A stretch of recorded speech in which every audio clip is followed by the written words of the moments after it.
ఎట్టున్నాడు మా బిడ్డ? పెద్ద చుండులాగున్నాడు. వాడిని చొక్కలో పెట్టుకున్నది మొయ్యలేక వాడు ఎట్టున్నాడంటే వాడికి 2 కొమ్ములు నెత్తిన. చూసే ఏంటండి చూసావా, మీద వచ్చాడే కానీ మళ్ళీ ఎరుపలో వచ్చాడు 2 కొమ్ములు పెట్టుకొని. గుమ్మునే ఉండండి, ఏమిటో పాడు బిడ్డకు దిష్టి తగులుతుంది.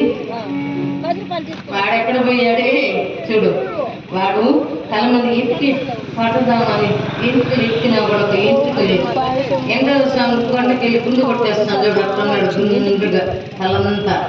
అందుకని సంస్కృతంలో కుండని ఘటం అంటారు. వాడి పేరు ఘటోత్కచుడు.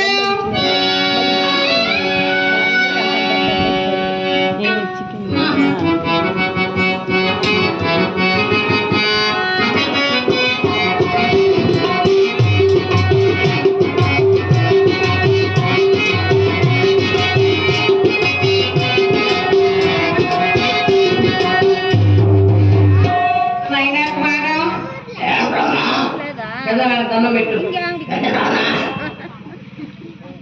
నమస్కారం. అన్న నాన్న నీ కొడుకుని మీ నాయన పెట్టు. అయ్యరా అయ్యా, నమస్కారం అయ్యా, అయ్యరా అయ్యా. ఒరే నా కొడుక, దీర్ఘాయుష్మాన్ బాబా. అమ్మా స్వామి, నీకు నా రుణం తీరిపోయింది. నా బిడ్డను తీసుకుని వెళ్ళిపోతాను. మీరు ఇక్కడ ఉండకూడదు. ఇక్కడ సమీపంలో సాలిహత్ అనే ఆశ్రమానికి వెళ్ళండి. అక్కడ నుండి బయలుదేరి వెళ్తాను. కానీ ఆ బిడ్డను ఏమండి స్వామి, మీకు ఎప్పుడైనా కష్టం వస్తే నాయన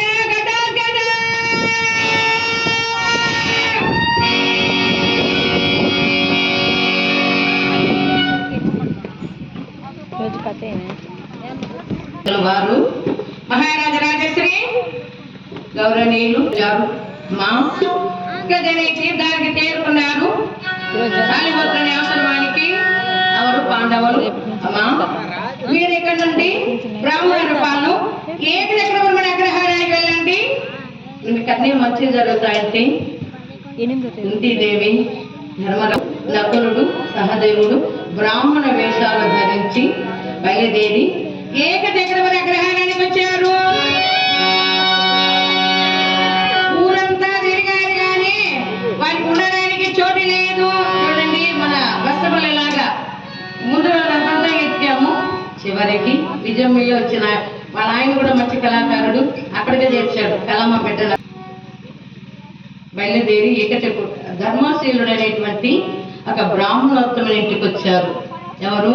పాండవులు 5 మంది, కుంతీదేవి. ఆ ధర్మశీలుడి ఇంటికి రాగానే అమ్మా ఒక దినం అయితే పెడతారు ఎవరైనా భోజనం.